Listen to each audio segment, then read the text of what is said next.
Home sweet home. What's up, guys? Today, hold up.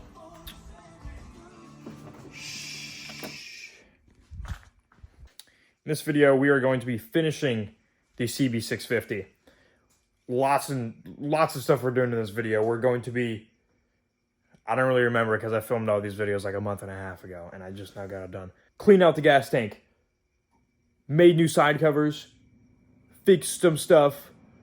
I don't know, you'll see it, but you know what? Just watch the video. Flashback. All right, so ended up getting some 30% vinegar from Home Depot.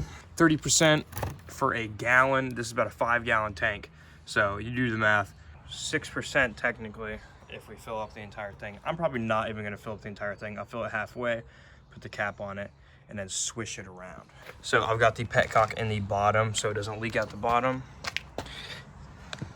Now let's pour this stuff in here. Now I would recommend not wearing anything that you actually care about. Smells like pickles. I'm gonna get a funnel. Let's pour this stuff in here.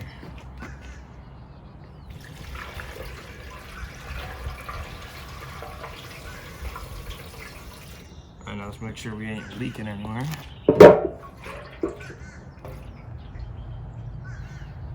All right. Gallon gone.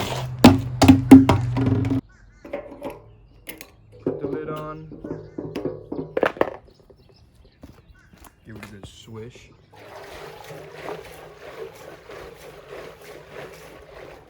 Now we're going to let that tank sit and shake it occasionally.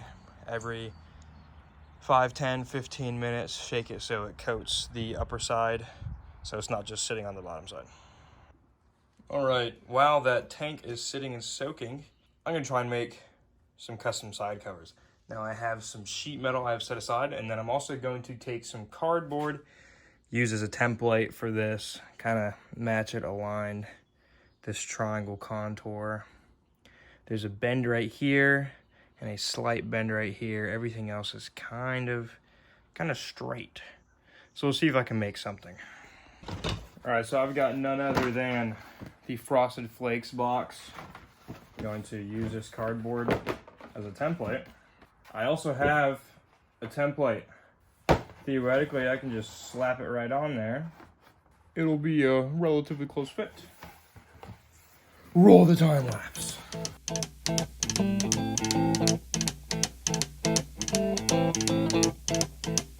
Rumors spreading round United Texas town. Alright, so I've now got my cutout template, and it fits over pretty nice. Let's give it a shot. To that whole mile on the range, they got a lot of nice scales. I have discovered that tin snips are not going to be able to cut through this very easily. I'll be able to use them on the corners probably, but I'm just going to go ahead and use a grinder. Cut out the shape.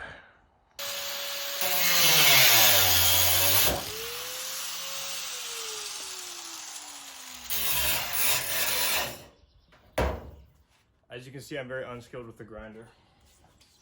We're going to get the old hand snap.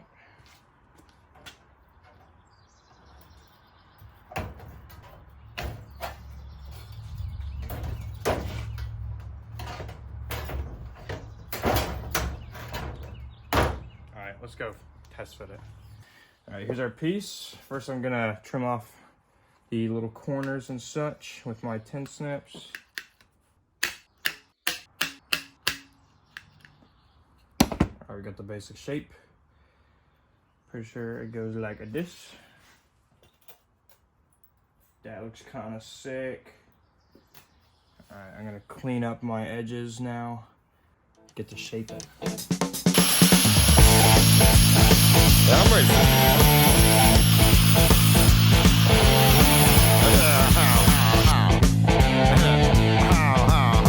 Well, here it's fine if you got the time and the time to get yourself in. And here it's time most every night. so here is the semi-finished product. Gonna set it up against here. That looks pretty good. So now what I've got to do is replicate the same thing on the other side. I want that to be a fun little treat. All right, we're now working on the other side. Got my other piece of metal cut out. This one will be laying like this. Bend it again at there. Now this is gonna be a bit harder to work around. Probably gonna have to do a sharper bend so it kind of concaves in here, but we'll make it work.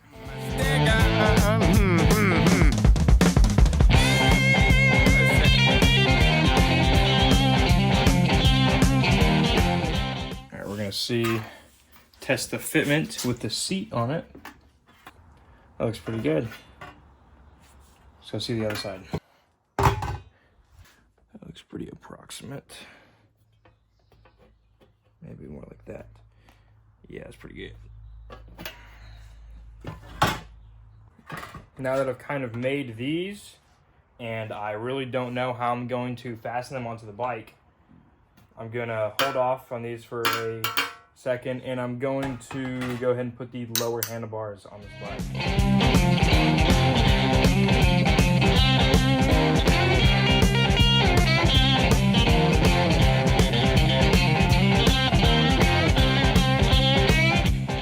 All right, let's take a look inside our tank.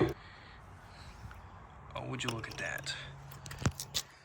That is looking awful clean. I'm gonna have to drain this out, rinse it out, do a couple flushes. So I got the setup. We're gonna drain all this stuff out. Maybe give it one last slosh around, and then use some water and slosh it all around and rinse it out till all the vinegar's gone so it doesn't flash rust. All right, so now we're going to put a bead in this triangle line and make it look a little bit cooler. Sure you're going the right way, wrong way. Here we go.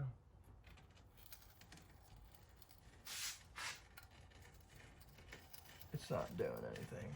I don't got it near tight enough. Okay, so now you have to learn to turn it. Spin the whole piece of metal. Spin it, spin it, spin it, spin it, spin it, spin it, spin it, spin it, spin it, spin it, spin it. There you go.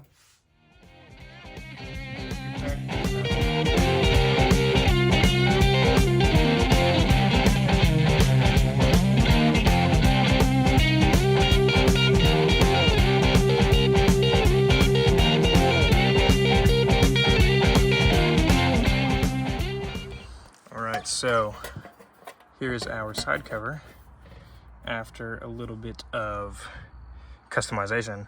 Now I was gonna go all the way across, but I chose to just put the V in it. I might put like a number decal in here. I think it look pretty cool, but I think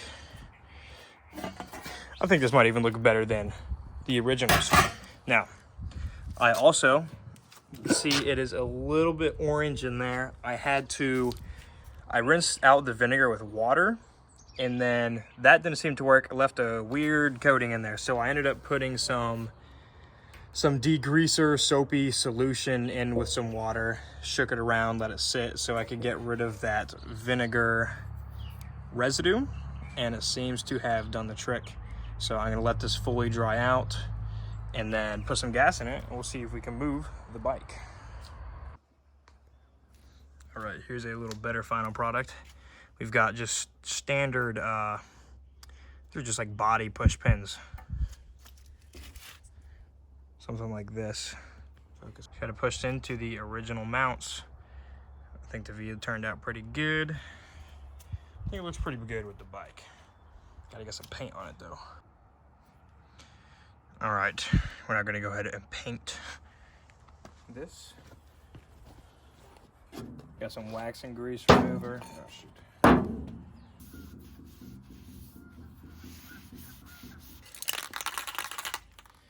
Color of choice is metallic finish.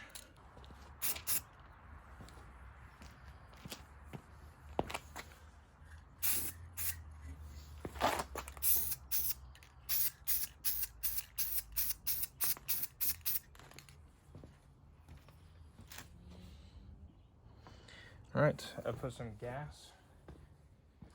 Put some gas in the bike. Now we're gonna see if it'll run under its own gas. We've got the petcock on the on position. On position.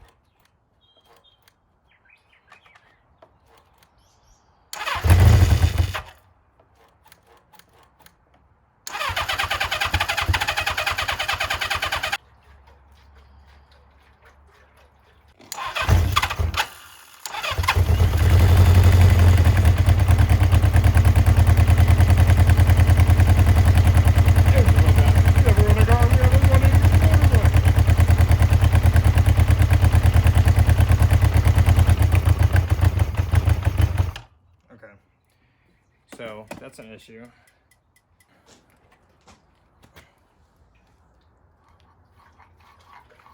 Uh-oh. I'm not getting fuel down through my fuel filter. I got too sharp of an angle. Yeah. Shoot. I'm out watching Alex finish dirty from work. All right, so we got this side on. I actually painted it a different color. I painted it like a brake gray. It's kind of upside down right now, but here you can see the other one did a really horrible job at degreasing this, but I kind of don't care because it is just, you know, but it's like a nice silverish with a little bit of gold in it. Custom.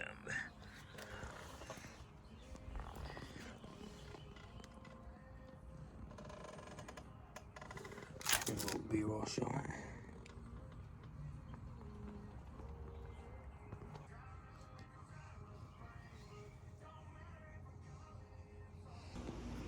Quick intermission. New battery. Put the starter in there. Bam. Hi, Alex. Tucker, it's not working. Okay, listen, watch your eyes. I know, I was. It's not working. It's not turning over. I think it's the bike. I really don't know what to do anymore. It's probably the. I'm telling you, it's the wiring.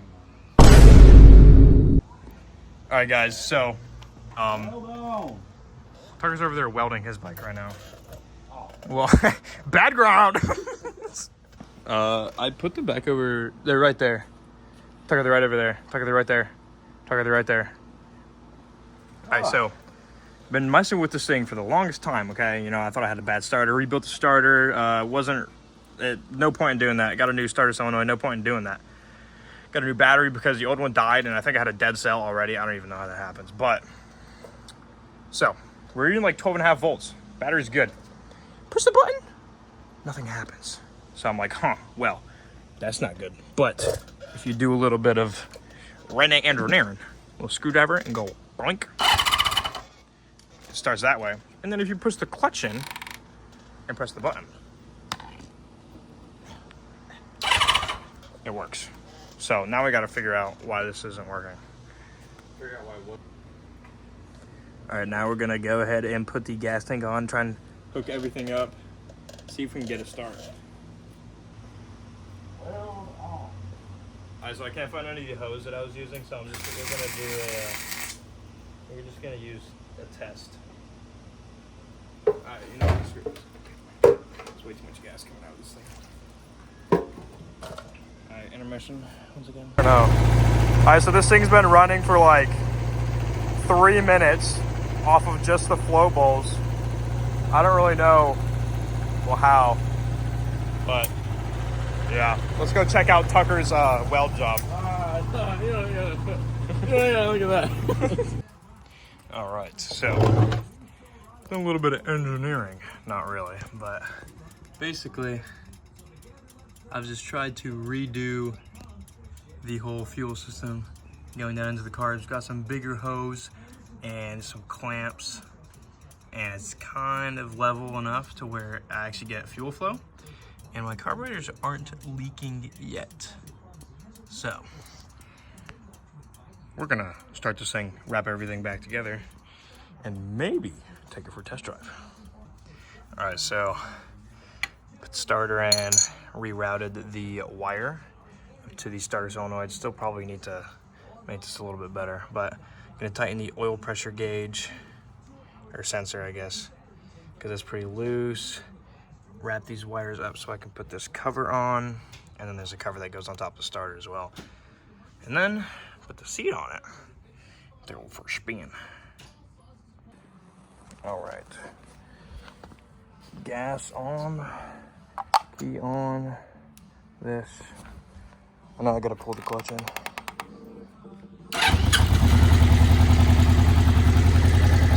And now we can take it for a ride. Well, I took it for a spin, and it runs pretty good. Doing something that I've done before, this is probably one of the better running motorcycles because I actually decided to rejet the carburetors, according to everything that I've done with it. But, I mean, I was going up to like 8,000 RPMs, and everything was going pretty good. I mean, speedometer works, tachometer works. There is a slight chuff from the exhaust and the carburetors. Not entirely sure what that is, and I'm thinking I might have just ran out of gas. Either that or I'm still having an issue getting gas into the carburetors itself. But it's not leaking gas right now, so I'm thinking I actually might be out. So we're gonna check that real quick. But this build is looking like pretty good success. If you enjoyed this video on resurrecting this 650, like and subscribe, because new projects have to come on motorcycles and other stuff. But yeah, I'll probably clean up the tank a little bit, and then I'll do a little B-roll shot for the end of the video on what the motorcycle looks like before I sell it. Catch y'all in the next one.